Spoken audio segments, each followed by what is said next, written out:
start with the roll call. Okay. Dietz. Here. Triplett. Lopez. Here. Hankins. Here. Bowersox. Here. Vogel. Here. Sires. Next, would like to approve the agenda that we've had presented to us. We'll consider a motion. Second. All those in favor say aye. Aye. Opposed? Okay, motion carried. Number 4 on the agenda is any audience comments for anyone who would like to say anything about something not on the agenda tonight. Does anybody have anything, any comments about items not on the agenda?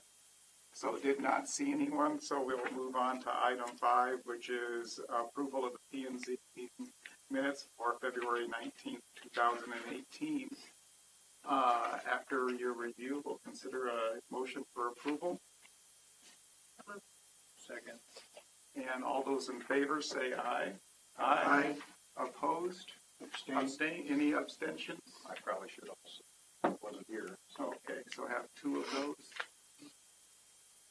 Next item for the agenda is to consider a motion to recommend to council approval of an amended site plan for boulders at the Inn and Suites. Do we have anyone representing those this evening? My name is Scott. Good evening, committee here. I submitted a few things, Gary, on behalf of the hotel. The reason why I'd like to add some wall signage that was a part of item 21 when they first initially built the hotel by the prior owners. Primarily, I got a couple of comments back, which Scott, which is with first class signs out of Ames, which can assist me in kind of explaining what it will be like or should be like when it's kind of said and done with. The main reason to add the wall signage is we're just kind of sitting far out back that no one kind of knows where we're at, and we're kind of hidden from the site, from the road. And then when you make that turn, kind of don't know where we're at or where the hotel is. So just to give people guidance. I'll let Scott come up.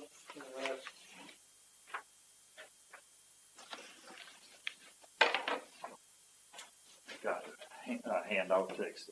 The biggest issue I understand is the lighting of the sign. So I've got some handouts to, I didn't know how many people, so,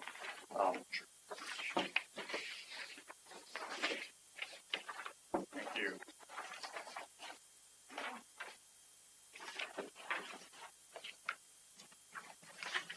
I don't know if this table wants any.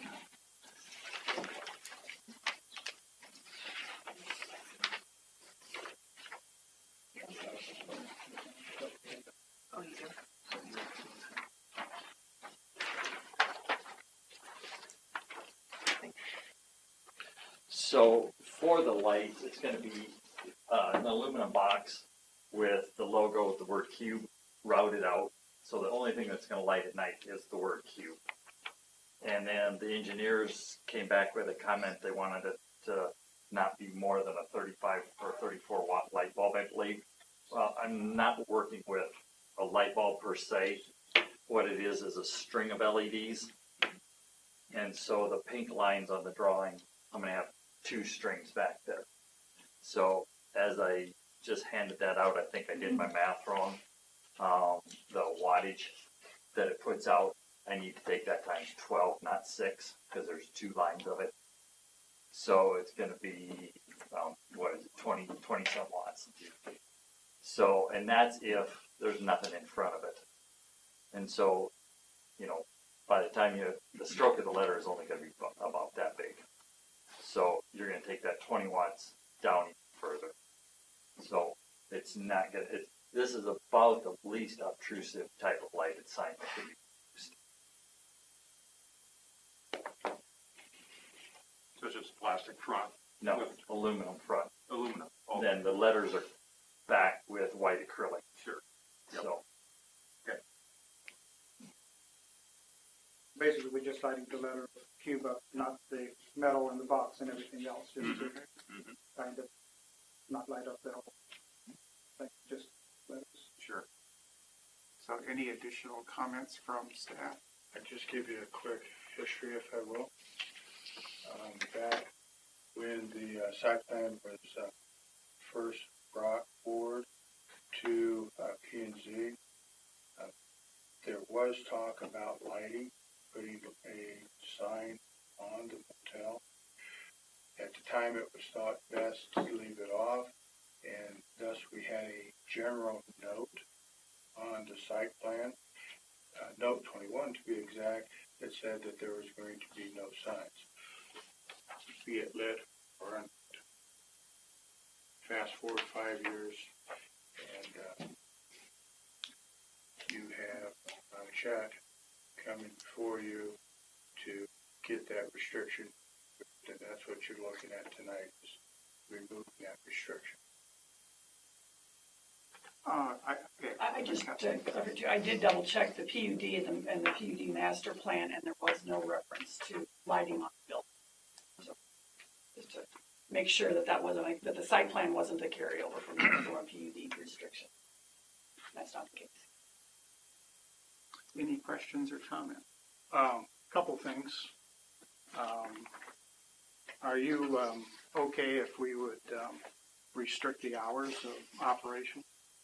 Well, primarily, the main reason why I didn't put the restriction of the hours of operation is because most of the guests that were checking in in the evening, I mean, yes, we can turn it off, like, say, 2 in the morning, but there's on different weekends and stuff like that, after they've got weddings, there's still people checking in the evening on weekends. And on the weekdays, we have a lot of golf people still checking in or out, different timings. So the main visibility is at the night, because during the day,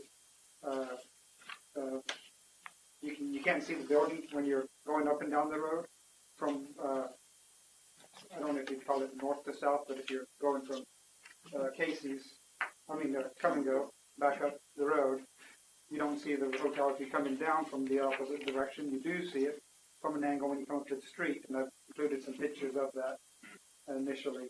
So that's the reason I didn't include that, because the main reason is we're not visible during the hours that we need to be when guests start checking in, and especially when it's winter. I know it gets dark earlier, or per se, So that's one of the reasons I did not restrict the hours, put the hours in there. If need to be, I don't mind setting a timer and putting it off at 2, something like that. And can the sign be dimmable? Can you dim it? We just discover it's too bright, then we dim it. I guess if you dim it permanently, or Well, if we different times of day. if it turns out that we get complaints about it from neighbors, people that live around there, and that it's too bright, can it have a rheostat on it where you lower then it? I'd probably go from 2 strings of lights to 1. I just go, disconnect one string. So is your answer no, you can't put a rheostat on? I'm not enough of an electrician to know that. I've never been asked that before. But like I said, I can just go take out half the lights. I remember going through this and having a concern about it with person stuff, and I think I'd like to request that part of our motion be that the staff work out before it goes to city council some reasonable hours of operation. And we have daylight savings time comes in, and they'll, like you said, weekends and different things. And even when there's a tournament or something like that, it could be some kind of a special thing. I don't want us to get into trying doing that. I think staff could kind of sit down with the owners there and get that out. And as far as I know, you can dim it. A rheostat is a dimmer. And from what I know, you can do this. I'd also like to see that put on. And that if the city, again, gets complaints, I'd like the city to have option in there to go back and request it, dim it to a certain level as a for staff.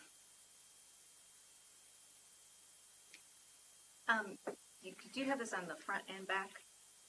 Not on the back side of the golf course, just in the front of the hotels on the, Be on each end? is that on right? each end.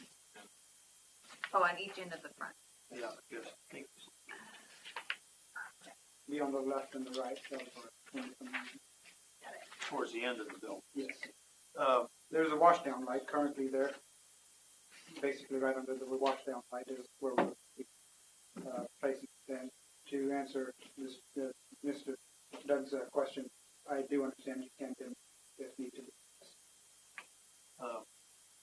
I'm trying to remember, and I've been there, of course, but what are the parking area lights? There, how many, I can't remember exactly how that is lit. The layout of them, How many poles are out there to light the parking lights? To be honest with you, I've not counted myself. There's several. There's several there. Yeah. So it's already got the parking lot lit, and that's 24 hours, or it's all night. So I'm not sure that those two signs with that low, what I consider kind of low lighting, would override those. It shouldn't intrude Lights and further than parking where our area. parking area is. I mean, we're not wanting to intrude into no neighbors or anything like that by no means. There might be a Oh, Well, the lighting is designed to shine down. right.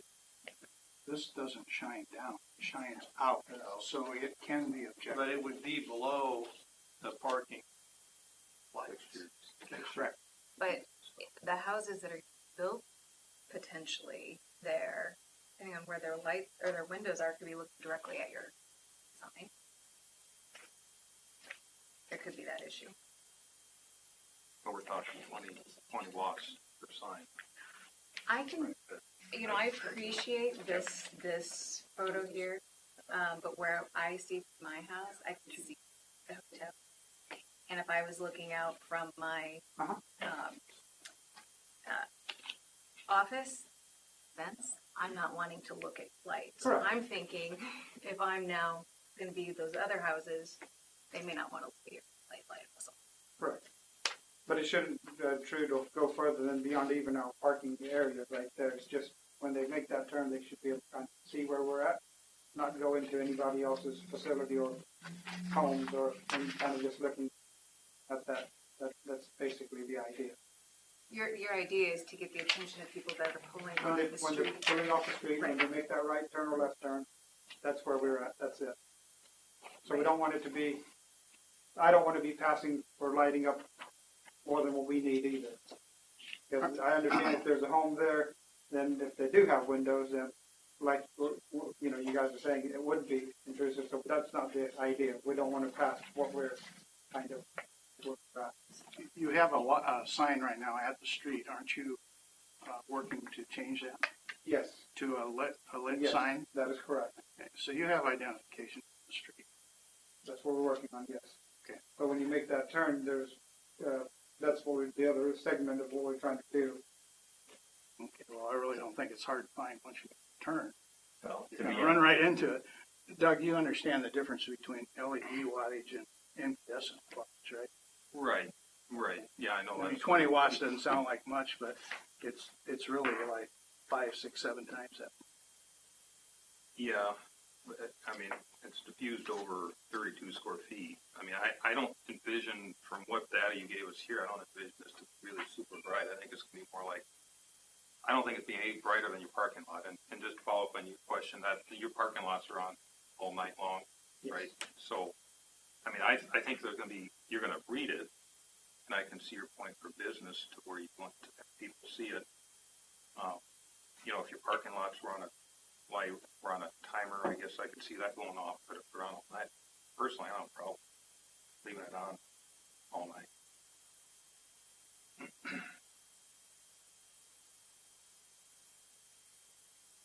And I guess I have some additional comments, and maybe staff can help me too, as to how this, or whether this is a concern or not.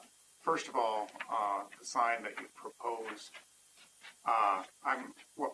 the initial restriction was there because we felt this business was in a unique location where it was going to have residential housing all around it.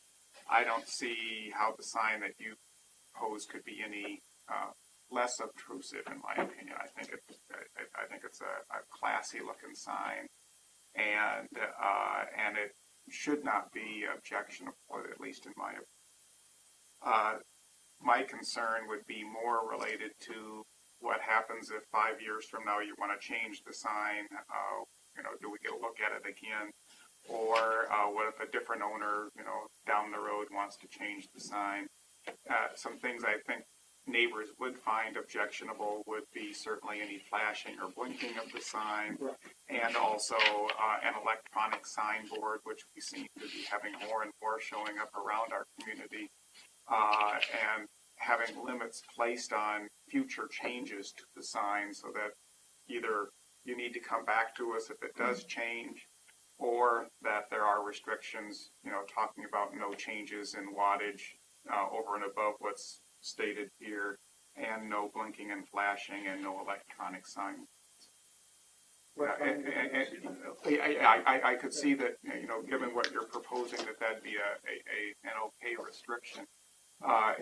Is that already in our ordinance, or would that be worth mentioning? And I don't have it for any, but you do have restrictions on flashing and blinking lights. Don't on electronic.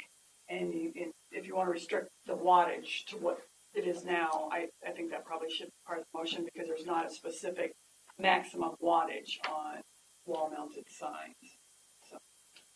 I personally like what you presented here, but I've seen other things in our community that we approve, and then 6 months later. Right. I don't want to be, I want to be a happy neighbor with my neighbor. Yeah. And the idea of having the LED going out versus having a light going onto your building. I know that's not helping you because it's not lit, but having the light down going up on your building versus coming out. Like a floodlight coming from the pole back to the building. Well, no, not on the pole. It would be down in the landscape, shining up on your building versus your light coming out. From down up. It'd be, you'd light the full side of the building, where this is only going to light, a couple square feet.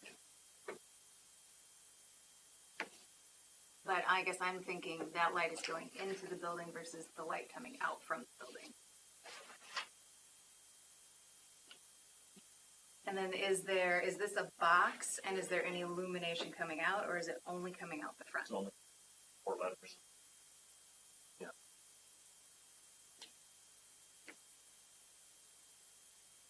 The box is going to be just metal routed out, so just those 4 letters, nothing out the sides. And if you're shining from down up here to the wall, you'd actually be shining a whole lot more and more lit space than the opposite. No. I'm not.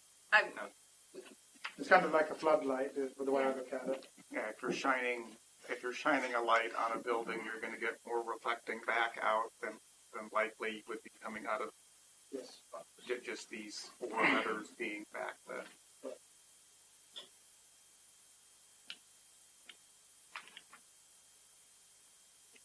Any other questions or comments?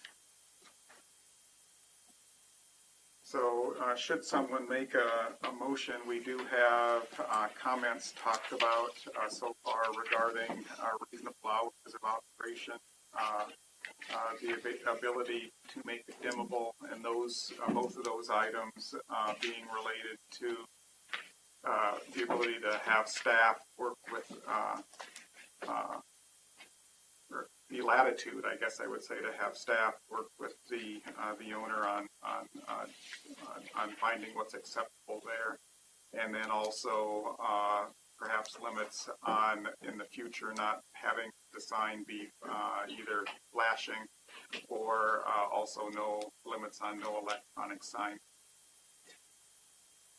That's at least what my notes had said, and whoever makes the motion can choose to include or exclude any of those. And what's the process have explained here? Well, if they come to me, what I'll do is, depending how this is worded in council eventually, hopefully there's latitude in there that I can work with the property owner and come to a solution to it. And I definitely would like to get that latitude. Basically because I don't know at the end of the day, I don't think this is going to be intrusive, and that's how it's gotten through my office and Kathleen's office. But I also remember past council chambers at the time the P&Z was talking about this, and that was the number one thing that was complained about. So, and none of this is a secret to Chad or any of the sign people that I've talked to on this. They understand that there's a history. So I would, to answer your question in a short version, Reader's Digest, if you will, I would like to have some latitude that if we start getting objections that are real objections, that we can work with property owner to solve this. How did they do it? Bring something up here. There's view comments, you talk about 132 watt or 216 watt. You mentioned 20 watt. So, Well, that was total for, yeah, so that actually so would, what are we talking? You're using one 20 watt or two strips that are 20 watts each, or No, the total wattage Wattage coming out of would be- my LEDs will be 20 watts. so? But is that in each strip or so? It's total, Total? adding the two together. yeah, the comments were referencing the 150 watt incandescent equivalent, which was the information they provided. And I just wanted to make sure that that wasn't one bulb, and that they were going to have multiple bulbs in that fixture, because that would then get pretty darn bright. If you were going to have 6 of those. Right. Okay. So this would be less than equivalent, 150 watt equivalent. An incandescent bulb, like you might have in your house.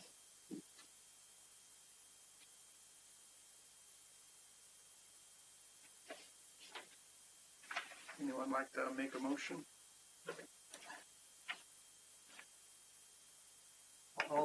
I'll attempt something. I move that we approve the sign, the signs for Boulder Inn and Suites as submitted, with a maximum wattage for each sign, 20 watts, and that there not to be any changes without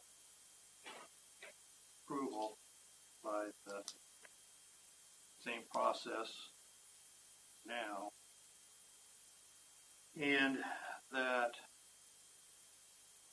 if there are concerns by the community that lives there, they work with the city staff and the owner to either have hours, dim the lights after a certain time, some sort of resolution. That was kind of complicated. Does that cover everything? I'd like it amended if you want to, but you don't have to hours of operation. Well, that would, yeah, hours of operation.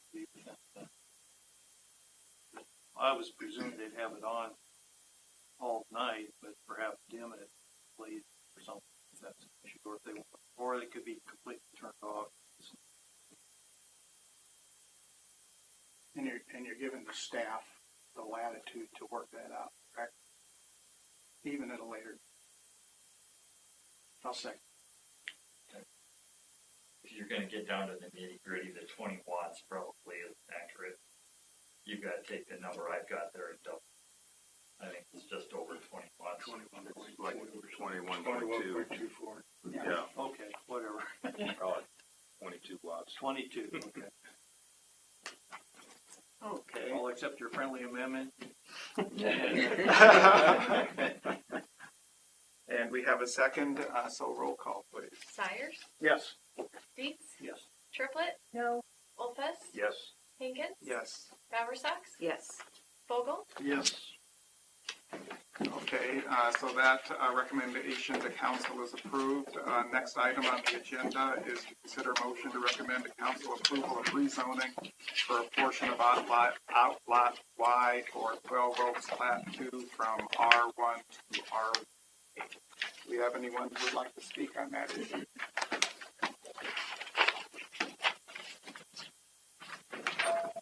Good evening. My name is Kevin Crawford, Cooper Crawford Associates, 475 South Street, 800 in West Point. Marlo Gelati is with developer of 12 Oaks. Our proposal is to take the southwest 8 lots of current R1 zoning classification and rezone that to R1A. We can have a transition from the R1A zoning to the west of us in Marina Cove, and transition up to the 80-foot R1 lots to the west, or east, excuse me, as we hit down that cul-de-sac. We concur with staff. In fact, we've sent the revised legal description today, so we have to answer any questions you might have. Okay, any staff comments? Yeah, and we had just asked them to include what would be the south half of the right-of-way. Just typically, we take zoning to either property lines or where there's a street to the center line of the street. So it's more just a cleanup item there. Makes the zoning map look more uniform, as the rest of them are street center line. Okay. Mr. Chair, we have also fielded several phone calls because letters go out 10 days prior as is per policy, as well as the code section that the zoning and rezoning is found in. No concerns. Most of the question for what is this, what does it mean? When it's explained that we're going from 8 lots to 9 lots, it was no issues. Okay. And we heard nothing. Now, I don't know if there's anybody behind me that wants to speak, but I do. I'm guessing not. Okay. My mother was in back then. So I just want you to know that there were people that asked, and once they found out, apparently, if it upset them, they would probably be here. So. Now, as I look as to who's within that circle that would have been notified, looks like many of those have a similar lot size. Yes. And that the lots that will be larger than these are yet unsold or yet to be developed. So any questions or comments? I guess my only question is, when Marina Cove goes in, does that mean that the lots north of Marina Cove would be the same size, or that wouldn't have any bearing on that necessarily? The lots to the north of Marina Cove will still be zoned R1, so there'll still be a minimum of 80 feet. Okay. And over here, We're not talking about this. correct, it's just that lot, So, and okay. over here, it's one block I was north. misunderstanding. We have the smaller lots on the south side and Sure. the large on Yeah. the north side, so it'd be similar to that. I don't have a problem with this. So I take it that road would be extended into the area there, right? West. From the rest, it'll be a cul-de-sac terminus at the east end of that East. Marina Cove. Okay, and then the lots on the north side of that road are. Correct. Misunderstood that too. Bubble around here. Yeah, I know in the past we've had issues with people trying to add more lots by changing the zoning, and personally, I think this is a great application for that. It only makes it more like the lots to the west. And, any other questions or comments? Entertain a motion. Make a motion to approve the rezoning of these lots presented from R1 to R1A. Okay, any, I add subject to the comments and recommendations of right. Okay, that's been amended. Any second to that? Can we have a roll call on that? Bowersox, Yes. Vogel, Yes. Sires, Yes. Dietz. Yes. Triplett. Yes. Olfest. Hankins. Yes. So that recommendation to council is approved. Thank you, folks. Item 8 on the agenda is consider motion to recommend to council approval of a zoning ordinance regarding fireworks sales. I assume city staff will be speaking on that issue. As you can see, we have a very detailed staff memo to P&Z, except we forgot to put it in the back. Just so there we go. With the passage of the fireworks bill last year by the state legislature, many communities set up locations where fireworks could be sold, and that is the only portion that we're really dealing with tonight, with the sale of fireworks. Communities went into inspections, they went into setbacks, they went into a variety of different items, and several of them in the metro area was taken to court. The court hasn't totally decided on this case yet because we're still looking at damages, quite significant, I might add. What's being asked for, what they pray for the court gives them, maybe two different things. But the most important thing that came out of this is now we have a law that says cities will have an area for fireworks to be sold. Cities have to allow it. The courts came back and said cities can designate a zoning area that they want the sale of fireworks to be, but can go no further. They can't give setbacks. They can't say it has to be 50 feet from home or 50 feet from nursing or 50 feet from a fuel pump or any of those types of things. You have to identify. Most have identified these in a light industrial zone. Our M1 is currently our only industrial zone, and it's light industrial. After working through with our city attorney and reading the law, section 165.11, which will be amended, will now allow fireworks retail sale facilities.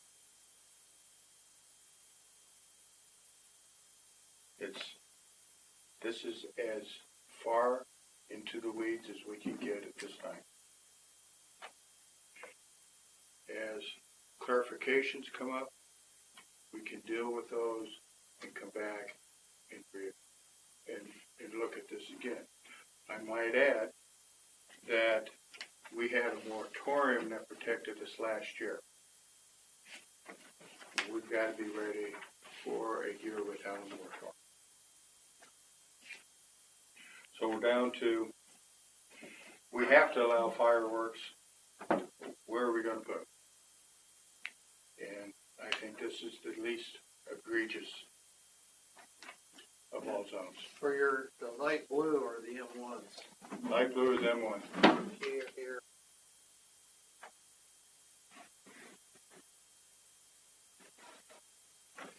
And the top light blue has got a road approximately 500 feet into it, and we'll have another 500 feet approximately when construction is complete later this early summer. Good progress on that building. It's out there over the weekend. So are they allowed to just sell these out of a tent and? Yes, we cannot say what kind of structure. We can't say what type of fire. That's all in state law, and if it meets state law and the state fire marshal comes out and says you're good to go, they're good to go.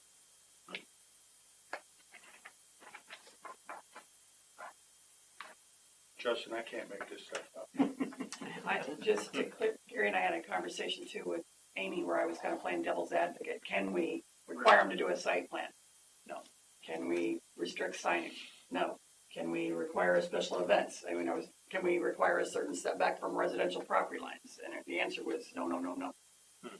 So, no, you have no discretion other than picking a zoning district. And if we didn't pass this, they could put it anywhere. Then we have no restrictions. No restrictions is bad.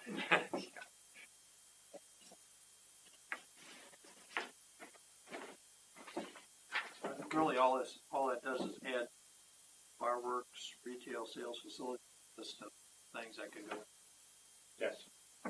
And that means that they can't put it in their house. I had another question on this other section about changes the amendment to chapter 122. That it says that 122 doesn't apply at all, right? 122-21 basically says that if you, because of the court case and the way the state wrote the law, if you apply, the city can't make you get a peddler's, solicitor's, or transient merchant permit. Okay, so they're licensed by the state. They're licensed by the state. Come out, burn the place down. So then, all right, so yeah, basically just this chapter 2. But they can't be going door to door and stuff like this. No, you got to be set up at your location. You cannot Okay. do door-to-door stuff. All right. But they don't need to comply with any limitations that we have on M1, other M1 uses. No, they can go right up to the property line if they want to.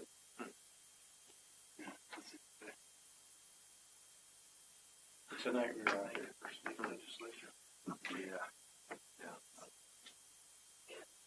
It's an M.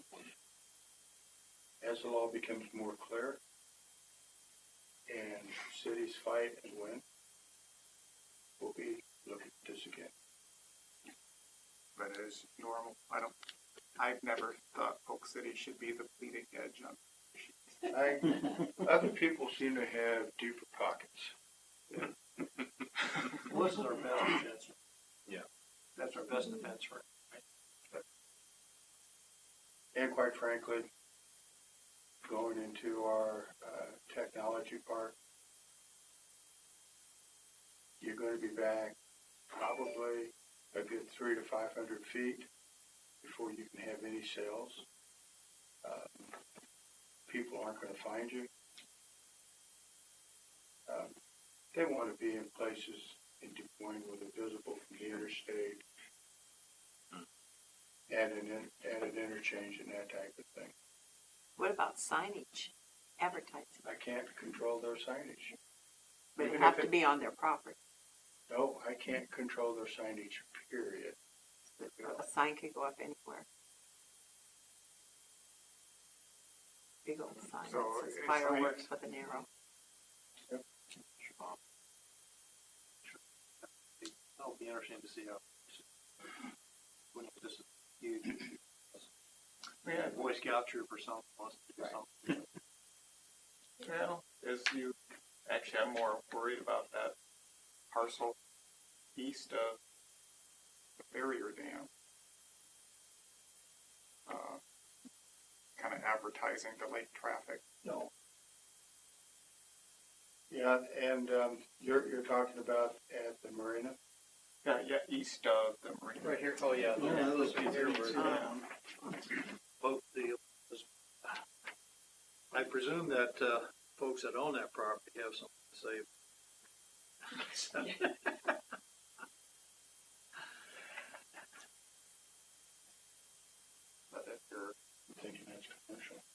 Yeah. Somewhere in traffic. If you're trying to get lake traffic, which I would guess if they're going to be located here, they aren't really marketing to Polk City residents. They're more marketing to the drive-through traffic. That would probably be the most visible station. Mm-hmm. But I don't see that we can do anything about it other than rezone that property. Have a rezoning before we approve. Yeah, rezone that property 1 week every year. For a week.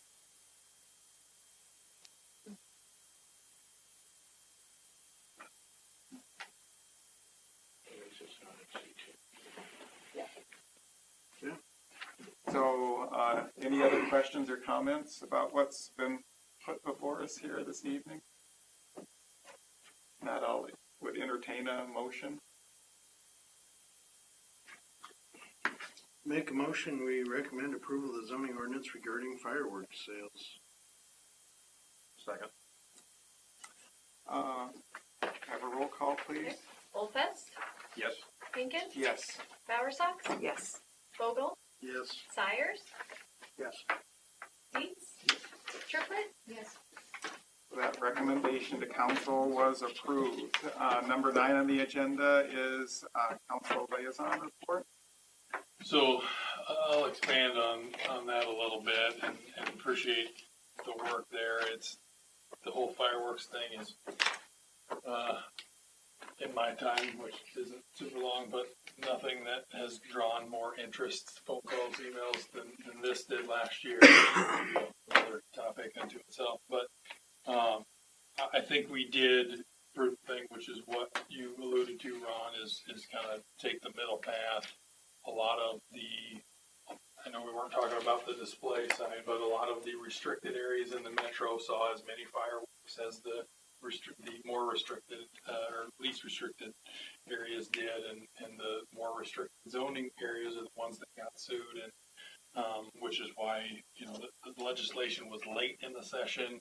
It was rushed through. I think it was mid-May when it finally got way after their session when it got done. It was rushed through the fire marshal's office and resulting in all this litigation and confusion and every city, literally every community in the metro area had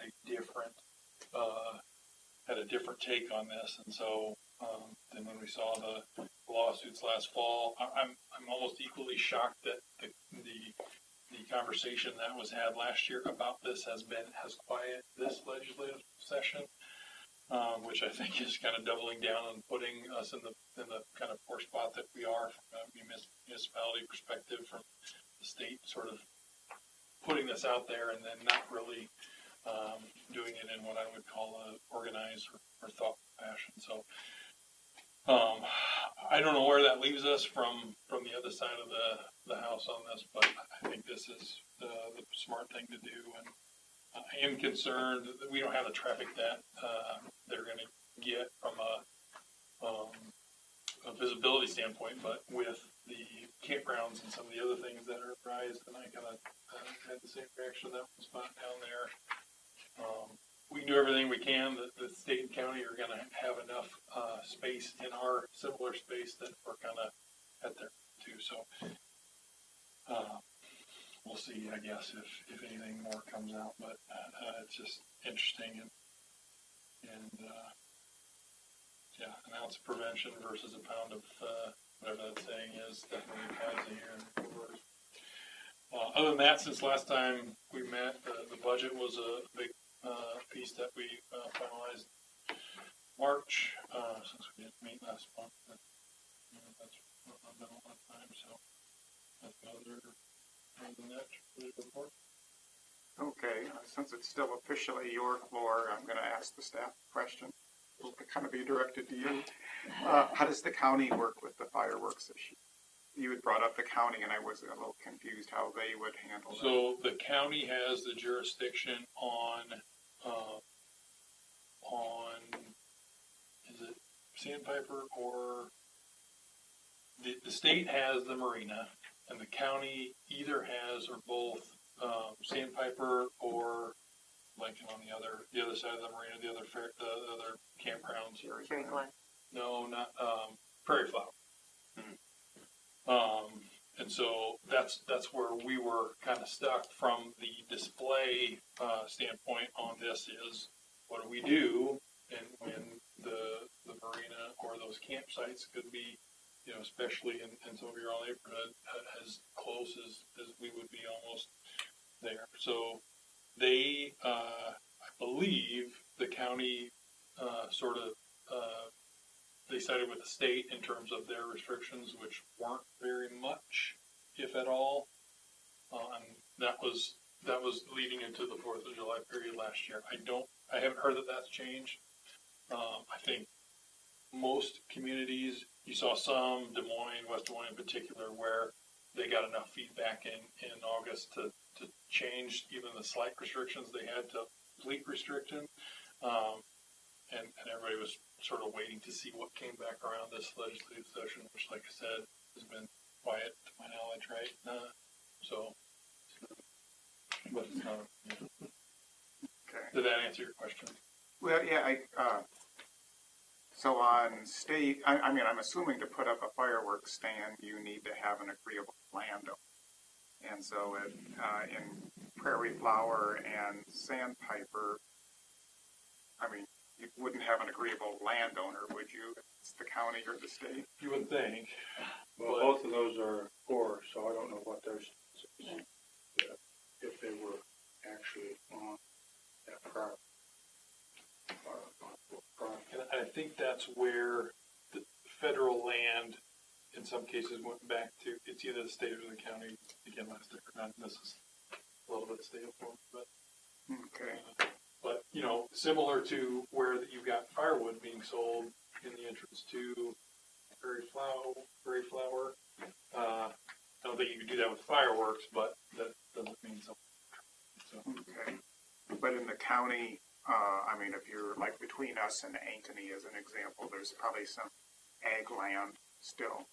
I mean, can an agreeable landowner put in a fireworks stand on ag land, or does it need to be a certain zoning I district? don't remember how the county has addressed this. Do you remember?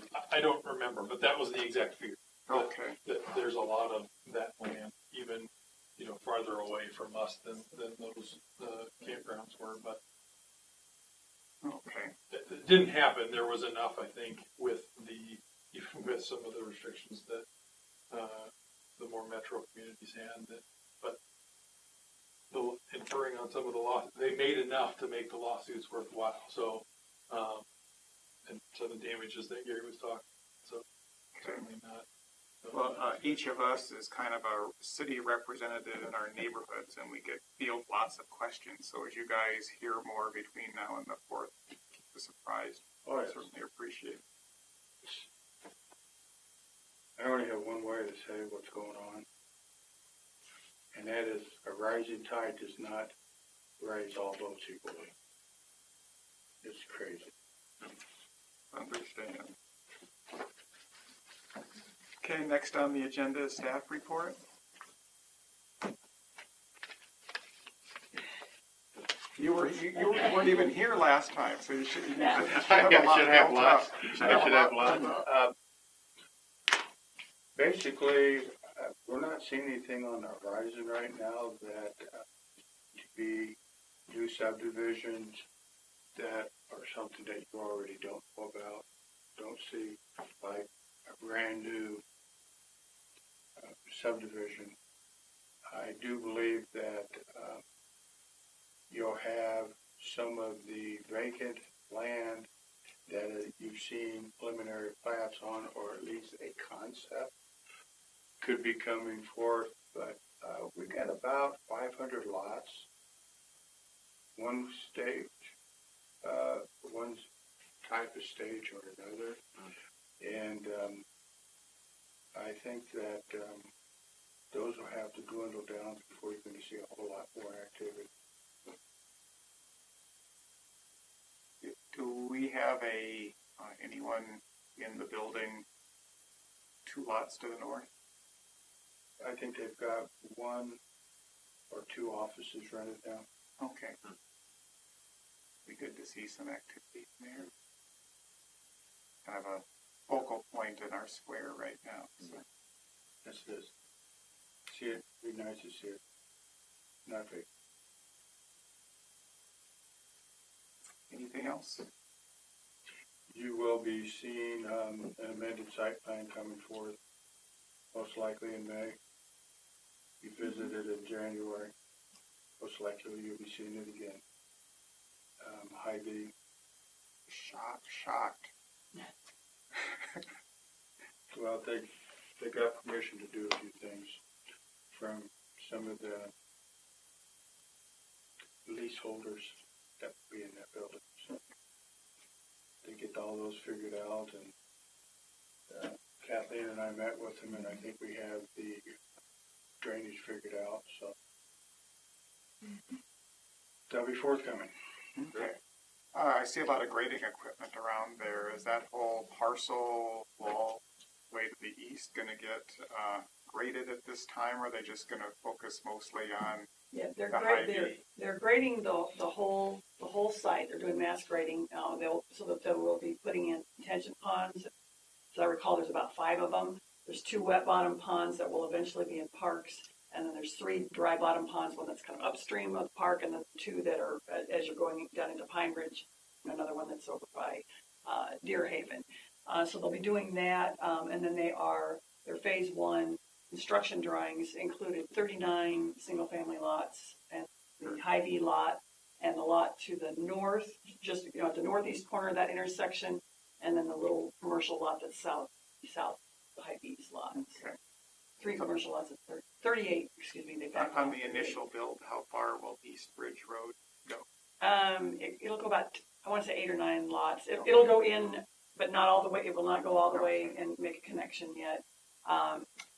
And then it will include, if you recall, when they did the preliminary plat, there was a street that headed south, and 2 cul-de-sacs off it will include those 2. So we'll have all of those lots. Anything else? So next on the agenda, the commission report. Anybody have any comments? I was curious, I don't know can't remember which street it is that goes through down here to the street that comes around. There's 2 dips. How did those get in there? I mean, I didn't think we were supposed to have those kinds of things in our streets. We're looking into it. We're trying to find out just how close that is to SUDAS and what needs to happen. Kathleen and I have had a conversation on that, and it's being looked at. Do not have any recommendations or cures at this time. However, judging from some of the people that live in the older part of Deer Haven, they like it because they say it slows down the traffic that's doing 55 mile an hour. Yeah, I like it. Well, by the time it gets built out, you have cars parked on one side of the street. We recommended that a dip sign be installed. There's the manual of uniform traffic control devices has such a sign so that you can slow down traffic and warn people before, like once the neighborhood gets built up, people are naturally going a little bit slow too. The reason it was there, just to let you know, was it was designed. We have to do as-built to see if it went in exactly as designed, but it was intended for those gutter lines to carry through there because of getting drainage out of the old part of town. Unfortunately, we kind of had some drainage issues to deal with there too. So, Deer Haven and I mean, they should have picked up their drainage prior to that intersection or probably piped it under though. well, they did, but this is more the emergency overflow kind of thing. So, Yeah, I guess I'd go against the dip signs. I guess I wouldn't go that route. But mine from a design input, I guess, looking at that. yeah, I mean, you can't. You can put in a stop sign. I mean, right now it's. I mean, I wouldn't do that either. either. The unwarranted stop sign, I think, gets you in more trouble than. Right. I mean, but you got one the other direction, so which is warranted. Coming from the cul-de-sac, you're saying, or where? There's one coming into it as the street goes, like Grimes. On Church. Yeah, and on Grimes I as think well. It's Grimes because Grimes is a through street. Yep. And the idea when we were looking at, like, when they were looking at the construction drawings, was that it would be stopped in the other direction. However, it wasn't conveyed to the police, so then they stopped it on Grimes instead of stopping it on Deer. So, I mean, that we didn't convey that to police chief then. That ordinance. Any other comments? I'm just kind of, as you all know, I'm not happy with the Hy-Vee up there on the corner. I think it's a terrible thing to have there, and I don't know if there's any way to get control of the aesthetics of the community. I mean, we had a golden opportunity there to create something unique and interesting, maybe special. Now it's just you got one gas station on one side of the road and a gas station on the other. I mean, that whole corner is going to be, and there'll be traffic popping in or zipping in and out of those two gas stations. I'm not sure how much of a hazard that'll become, but how can we, to me, that thing should have been down on the Parker intersection or maybe even up north on the other north side of town. I don't know how we get control of that. Was there any sidebar discussion with Hy-Vee or anything? Well, I will tell you that the subject was broached. They chose this location due to traffic count. Comes to no surprise. That's what drives. So drives their development. I know, but, you know, and I know we're caught between, you know, property rights and trying to control how things look. But, it's just, I like the idea of having two gas stations. I would guess it's an allowable use. No, sure, I mean, it's all. And it is. Too bad the whole thing wasn't PUD. But it's not.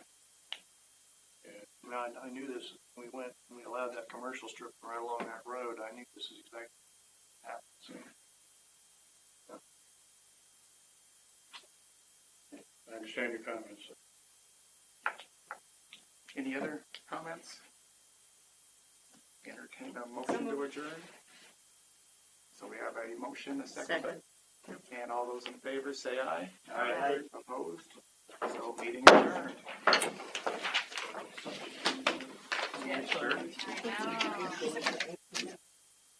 Careful, we're gonna run over an hour there for a second. Yeah, it's a little bit.